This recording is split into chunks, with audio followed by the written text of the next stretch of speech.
அஸ்ஸலாமு அலைக்கும் வரஹ்மத்துல்லாஹி தஆலா வபரகாத்துஹு. அன்பார்ந்த சகோதரர்களே, பெரியோர்களே, தாய்மார்களே, நம்ம இன்னைக்கு பேச இருக்கிறோம் தலைப்பு சதகத்துல் ஃபித்ரா பற்றி முழு விளக்கத்தை நம்ம பேச இருக்கிறோம். வீடியோ கடைசி வரைக்கும் பாருங்க, எல்லோருக்கும் ஷேர் பண்ணுங்க. அல்லாஹ் சுப்ஹானஹு வ தஆலா நம்முடைய எல்லா தான தர்மங்களும் ஜக்காத்துகளும் சதகத்துல் ஃபித்ராக்களையும் அல்லாஹ் கபூல் செய்து தருவான். ஆமீன். அஹ்மதுஹு வ ஸல்லி அலா ரசூலிஹில் கரீம். அம்மா பஅத்.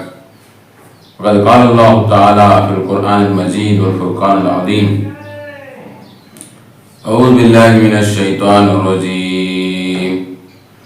بفضل بسم الله الرحمن الرحيم.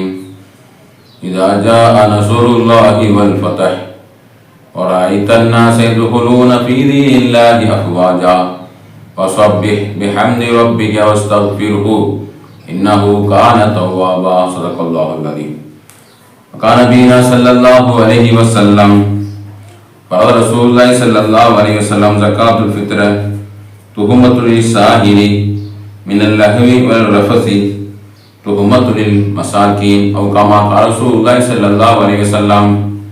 வல்லவனை போற்றி இவர்கள் கோமா நபி ஸல்லல்லாஹு அலைஹி வஸல்லம் அவர்களை வாழ்த்தி அல்லாஹ் ஜல்ல ஷானஹு தஆலாவுடைய மாபெரும் கருணையினால நமக்கெல்லாம் அல்லாஹ் ஜல்ல ஷானஹு தஆலா பரிபூர்ணமான ரம்லான் மாதத்தை அடையக்கூடிய பாக்கியத்தை தந்து எல்லா நோன்பை வைத்து எல்லா தராமியாக்களையும் தொழுது ஹத்முல் குர்ஆனை முடித்து தான தர்மங்கள் செய்து கடைசி நேரத்திலே நம்ம வந்துவிட்டோம். அல்ஹம்துலில்லாஹ். நோம்புடைய கடைசி, அதிலே நோன்பு கடைசி நோன்பு முடிந்தவுடனே சதகத்துல் ஃபித்ரா கொடுப்பது நம் மீது கடமையாக இருக்கிறது என்று சொன்னால், அந்த நோன்பு அல்லாஹ் ஜல்ல ஷானஹு தஆலா நம்ம வைக்கப்பட்ட நோன்பு பரிசுத்தமான இஹ்லாஸான அல்லாஹ் கபூல் செய்யப்படும் நோன்பா நம்ம நோன்பெல்லாம் ஆக்க வேண்டும். ஆனால் ஹராமான பேச்சு பேசுவது அது விடாத வரையிலேயுமே நமக்கு அது பசித்திருப்பதும் தாகித்திருப்பதும் அது வீணானது. பசியை தவிர தாகத்தை தவிர வேறு எதுவுமே நமக்கு கிடைக்காது. ஏன்னு சொன்னால் அது ஹராமான பேச்சு, ஹராமான பார்வை. இதனால் நம்முடைய நோம்பெல்லாம் வெறும் பசியை தவிர தாகத்தை தவிர எதுவுமே நன்மை இல்லை என்று பெருமானார் ரசூலுல்லாஹி ஸல்லல்லாஹு அலைஹி வஸல்லம் கூறக்கூடிய ஹதீஸ் அடிப்படையில் நாம் அந்த நோம்பினுடைய அல்லாஹ் ஜல்ல ஷானஹு தஆலா கொடுக்கப்பட்ட அந்த நோன்பு அழகான முறையில் அல்லாஹ் ஒப்புக்கொள்ள வேண்டும் என்பதற்காக கஃபாரத்தாகத்தான் சதகத்துல் ஃபித்ராவை பெருமானார் ரசூலுல்லாஹி ஸல்லல்லாஹு அலைஹி வஸல்லம் நமக்கு கடமையாக ஆக்கினாங்க. அதாவது ரசூலுல்லாஹி ஸல்லல்லாஹு அலைஹி வஸல்லம் ஜகாத்துல் ஃபித்ர் துஹ்மத்துல் லிஸ்ஸாஹிரி மினல் லஹ்வி வர்ரஃபஸி துஹ்மத்துல் லில்மசாக்கீன். பெருமானார் ரசூலுல்லாஹி ஸல்லல்லாஹு அலைஹி வஸல்லம் அவங்க இப்னு அப்பாஸ் ரலியல்லாஹு தஆலா அன்ஹு அவங்க கூறியதாக அவங்க சொல்கின்றார்கள். பெருமானார் ரசூலுல்லாஹி ஸல்லல்லாஹு அலைஹி வஸல்லம் அவங்க நமக்கு ஃபரதா ஆக்கினாங்க. துஹ்மத்துல் லிஸ்ஸாஹிரி மினல் லஹ்வி வர்ரஃபஸி.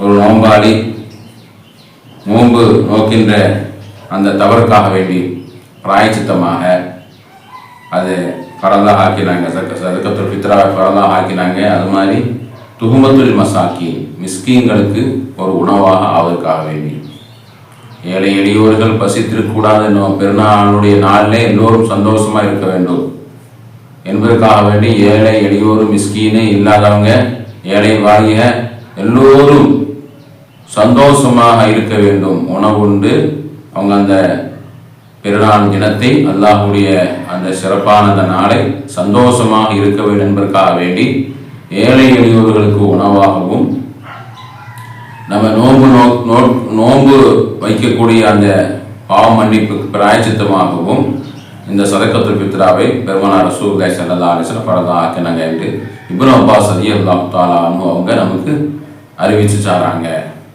அதன் பிரகாரம் அப்போ நம்ம யாராருக்கு அந்த சதகத்துல் ஃபித்ராவை கொடுக்கலாம் என்பதை பற்றியும் பார்ப்போம். பெருமானார் ரசூலுல்லாஹி ஸல்லல்லாஹு அலைஹி வஸல்லம் சொல்லுவாங்க, குடும்பத் தலைவர், ஒரு குடும்பத் தலைவர் அவங்க கீழே மனைவி மக்கள் யார் எத்தனை பேர் இருக்காங்க அவங்க அத்தனை பேர்த்துக்கும் கணக்கிட்டு கொடுப்பது. அவருடைய அமௌண்ட் நம்ம சொல்ல பின்னால் பார்ப்போம். இப்போ மனைவி 2 குழந்தைங்க பெற்றோர்கள் அவங்களுடைய செலவில், அந்த குடும்ப தலைவருடைய செலவில் யாரெல்லாம் குடும்பத்தில் இருக்கின்றார்களோ அவங்க ஒவ்வொருத்தருக்கும் ஒரு தலைக்கு எண்ணி 4 பேர்னா 4 பேர்த்துக்கு, 5 பேர்னா 5 பேர்த்துக்கு, 10 பேர்னா 10 பேர்த்துக்கு கொடுக்க வேண்டும். இல்லை இவங்களுடைய செலவுக்கு இல்லை, பிள்ளைகள்லாம் அவங்க சொந்தமாக சம்பாதிச்சு அவங்க தனியாக இருக்கிறாங்கன்னா அவங்களுக்கு கொடுக்க வேண்டியதில்லை. இவங்களுடைய இவங்களுடைய அந்த குடும்ப தலைவர் இவங்களுக்கு கீழே உழைச்சி யாரெல்லாம் சாப்பிடுகின்றார்களோ அவங்களுக்கு கணக்கிட்டு கொடுப்பது. இதுதான் அதனுடைய முறை. யாராவது கொடுக்கணும் அந்த முறை பார்த்துட்டோம். இனி கொடுக்கக்கூடிய நேரம் ஏது சிறந்த நேரம் என்று பெருமானார் ரசூலுல்லாஹி ஸல்லல்லாஹு அலைஹி வஸல்லம் நமக்கு சொல்லி தந்தாங்க. அந்த சவ்வாலுடைய பிறை பார்த்த உடனே, பெருநாள் சவ்வாலுடைய 1வது நாள் தான் பெருநாள். அப்போ அந்த சவ்வால் பிறை பார்த்து நம்ம பெருநாள் தொழுகைக்கு வருவதற்கு முன்னதாக இந்த சதகத்துல் ஃபித்ராவை கொடுத்து விட வேண்டும். சதகத்துல் ஃபித்ராவை கொடுக்க வேண்டும். அதுதான் அதனுடைய நேரமாக இருக்குது, சிறந்த நேரம். பெருநாள் பிறை நம்ம அறிவிச்சிடறோம். பெருநாள் பிறை பார்த்த உடனே நம்ம என்ன செய்ய வேண்டும், அதை குடும்பத்தில் எத்தனை பேர் சொல்லி எண்ணி ஏழை எளியோருக்கு யாரு கொடுக்க வேண்டும். நேரம் அந்த பெருநாள் தொழுகைக்கு போவதற்கு முன்னால நாம் அந்த சதகத்துல் ஃபித்ராவை கொடுத்து விட வேண்டும். யாருக்கு கொடுக்கணும்? ஏழை எளியோர் மிஸ்கின், அவங்க முடியாதவங்க, அவங்க சந்தோஷமாக இருப்பதற்காக வேண்டி அவங்கள பார்த்து யாரெல்லாம் தேவைப்படுவாங்களோ யாரெல்லாம் வாங்குவாங்களோ அவங்களுக்கு கொடுக்க வேண்டியது. எல்லோரும் கொடுக்கணும். கொடுக்கக்கூடியவங்களுடைய கடமை எல்லோரும் கொடுக்க வேண்டும். அதை யாருக்கு கொடுக்க வேண்டும்? ஏழை எளியோர் விஷயங்களுக்கு யார் அதை வாங்குவாங்களோ அவங்களுக்கு கொடுத்துட வேண்டும். அப்போ அதனுடைய அந்த கொடுக்கக்கூடிய அந்த கரையும் என்ன, எதை கொடுக்க வேண்டும்?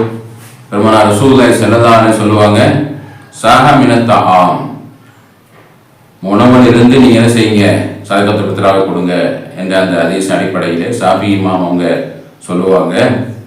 அவங்க என்ன சொல்லுவாங்க, அந்த ஊர்ல என்ன உணவு உண்ணுகின்றார்களோ பெருமானார் ரசூலுல்லாஹி ஸல்லல்லாஹு அலைஹி வஸல்லம் அவங்க உடைய பேரித்தம்பழம், கோதும்பு இது இருப்பதனால அவங்க ஒரு சாவு கொடுப்பாங்க அப்படின்னு சொல்லி அந்த பொருள் தான் கொடுத்தாங்க அப்படின்னு அடிப்படையில் வைத்து ஷாஃபி இமாம் போன்ற சில இமாம் என்ன சொல்றாங்க, அந்த பொருள் தான் கொடுக்கணும்.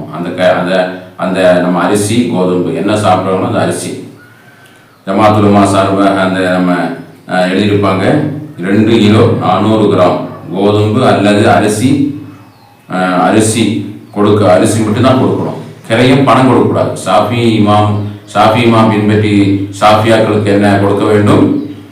2 கிலோ 400 கிராம் அரிசி மட்டும்தான் நம்ம சதகத்துல் ஃபித்ரா கொடுக்க வேண்டும். அதனால தான் ஷாஃபி இமாம் ஷாஃபியாக்கள் அதிகமாக அரிசி தான் கொடுப்பாங்க.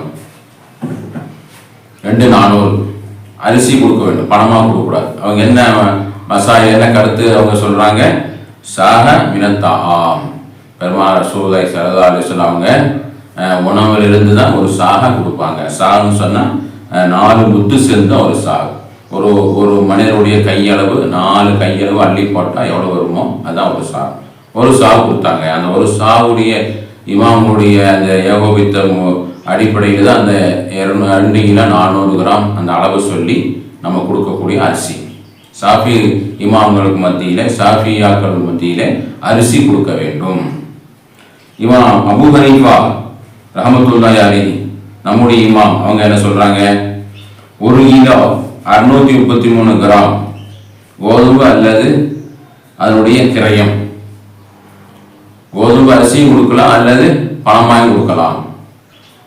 1 கிலோ 633 கிராம் அரிசி அல்லது கோதுமை அல்லது அதனுடைய கிரயம் ரூபா. அது எத்தனை ரூபா இந்த வருஷம் சதகத்துல் ஃபித்ரா நிர்ணயிச்சிருக்காங்க ஜமாத்துல் உலமா சார்பாக? 90 ரூபாவாக நிர்ணயம் செய்யப்பட்டிருக்கிறது. அப்போ அந்த 90 ரூபாயை நம்ம என்ன செய்யணும், பெற பார்த்த உடனே பெருநாள் தொழுகைக்கு வருவதற்கு முன்னதாக நம்ம எல்லாம் பரவலாக அனுஃபியாக்கள் அதிகமாக இருக்கிறோம், ஷாஃபியாக்கள் இல்லை. அப்போ நம்ம எல்லாம் அனுஃபியாக்கள் இருக்கிறதுனால என்ன செய்ய வேண்டும், நம்ம 90 ரூபாயை ஏழை எளியோருக்கு பெருநாள் தொழுகைக்கு வருவதற்கு முன்னதாக கொடுத்து விட வேண்டும். நீ தொழுகைக்கு பின்னால் கொடுத்த அது தர்மமாகத்தான் கணிக்கப்படும், அது பித்ரு சதக்காவாக கணிக்கப்படாது. அந்த நன்மை நம்ம இழந்துருவோம். எனவே தான் நம்ம தெளிவாக நல்ல வியாபாரத்தோடு நல்ல நல்ல விதமான முறையிலே நான் என்ன செய்ய வேண்டும், தொழுகைக்கு முன்னதாகவே அந்த ஏழை எளியோர்கள் கொடுக்கக்கூடியவங்களுக்கு அந்த சதகத்துல் ஃபித்ராவை நாம் எல்லாம் என்ன செய்ய வேண்டும், 90 ரூபாய் இந்த வருடம் ஜமாஅத் உலமா சார்பாக கணக்கிட்டு 90 ரூபாவாக சதகத்துல் ஃபித்ராவை நிர்ணயம் செய்யப்பட்டிருக்கிறது. எல்லோரும் அறிந்தவங்க அறியாதவங்க எத்தி வைங்க. எல்லோரும் சதகத்துல் ஃபித்ராவை தொழுகைக்கு முன்னதாகவே, பெருநாள் தொழுகைக்கு முன்னதாகவே கொடுத்த நன்மையை அடைந்து கொள்ள வேண்டும் என்று சொன்னால், பெருமானார் ரசூலுல்லாஹி ஸல்லல்லாஹு அலைஹி வஸல்லம் சொல்லுவாங்க, நம்முடைய எல்லா அமல்களும், நோன்புகள், தராவியாக்கள், தானம், தர்மம், ஜக்காத் எல்லாம் அல்லாஹ்வுடைய உயர்ந்து மானவலோகம் பக்கம் உயர்த்தப்படுகின்ற பொழுது அப்படியே தடப்பட்டு போகும் இந்த சதகத்துல் ஃபித்ரா கொடுக்காத வரையும். இந்த சதகத்துல் ஃபித்ராவை கொடுக்கின்ற பொழுது அப்படியே நம்முடைய இபாதத்தெல்லாம் அல்லாஹ் அப்படியே ஏற்றுக்கொள்ளுவான். அது அப்படியே உயர்ந்து அல்லா இடத்திலே அது ஒப்படைத்து விடும் என்றும் பெருமானார் ரசூலுல்லாஹி ஸல்லல்லாஹு அலைஹி வஸல்லம் கற்றுத்தருகின்றார். இது மாதிரி இவ்வளவு நன்மைகள். நம்ம நோன்பு வைக்கக்கூடிய நேரத்தில் ஏதாவது பேசியிருக்கலாம். மனிதர்கள் தக்வாவான முறையில் வைக்கணும். கண்ணு நோன்பு இருக்கிறோம், காது நோன்பு இருக்கிறோம், கை நோன்பு இருக்கிறோம். ஆனால் மனிதர்கள் தவறு செய்யக்கூடியவங்க, நம்ம அறியாமல் தவறு செய்திருப்போம். எனவே தான் பெருமானார் ரசூலுல்லாஹி ஸல்லல்லாஹு அலைஹி வஸல்லம் சொல்லுவாங்க, துஹ்மத்துல் லீ சாஹிலி மினல் லஹ்வி வல் வரசி துஹ்மத்துல் மசாகீன். நம்ம என்ன செய்கிறோம், அந்த பாவம் நோம்பாளிகளுடைய அந்த பாவத்தின் காரணமாக, பிராயச்சித்தின் காரணமாக நம்ம அவங்களுக்கு சதகத்துல் ஃபித்ராவை வழங்கி அதன் காரணமாக வழங்குகிறோம். அல்லது ஏழை எளியவர்களுக்கு ஒரு உணவாக அவங்க சந்தோஷம் இருப்பதற்காக வேண்டி நம்ம என்ன செஞ்சிருக்கிறோம், சதகத்துல் ஃபித்ராவை கடமையாக ஆக்கியிருக்கிறோம் என்று பெருமானார் ரசூலுல்லாஹி ஸல்லல்லாஹு அலைஹி வஸல்லம் கற்றுத்தருகின்றார்கள். அது அழகான முறையிலே சதகத்துல் ஃபித்ராவுடைய சட்டங்கள், சதகா ஃபித்ராவுடைய யாராருக்கு கொடுக்கணும், எந்த நேரத்தில் கொடுக்கணும், எவ்வளவு கொடுக்கணும், ஷாஃபியாக்கள் எவ்வளோ கொடுக்கணும், நம்ம ஹனஃபியாக்கள் எவ்வளோ தரணும் அப்படின்லாம் நம்ம சட்டத்தை பார்த்துட்டோம். அது எல்லா சிறப்புகளையும் அறிந்து நல்ல முறையிலே அந்த பெருநாளுடைய சிறப்பெல்லாம் அடையக்கூடிய, அந்த சதகத்துல் ஃபித்ராவை கொடுத்து அதோட நன்மையெல்லாம் அடையக்கூடிய சிறந்த மக்களாக நம்முடைய அல்லாஹ் ஜல்ல ஷானஹு தஆலா நம்முடைய எல்லா நோன்புகளையும், எல்லா தராவியாக்களையும், எல்லா தான தர்மங்களையும், எல்லா துவாக்களையும் அல்லாஹ் கபூல் செய்து தருவானாக. ஆமீன் ஆமீன் யா ரப்பல் ஆலமீன். ஏராளமான மக்கள் துவா செய்ய சொல்லியிருக்கின்றார்கள். அல்லாஹ்வே, யார் என்னென்ன துவா செய்ய சொன்னாங்களோ அனைத்து துவாக்களையும் தேவைகளையும் அல்லாஹ் கபூலாக்கி தருவாயாக. ஆமீன் யா ரப்பல் ஆலமீன். வ ஆகிரு தஅவானா அல்ஹம்துலில்லாஹி ரப்பில் ஆலமீன். அஸ்ஸலாமு அலைக்கும் வரஹ்மத்துல்லாஹி தஆலா வபரகாத்துஹு.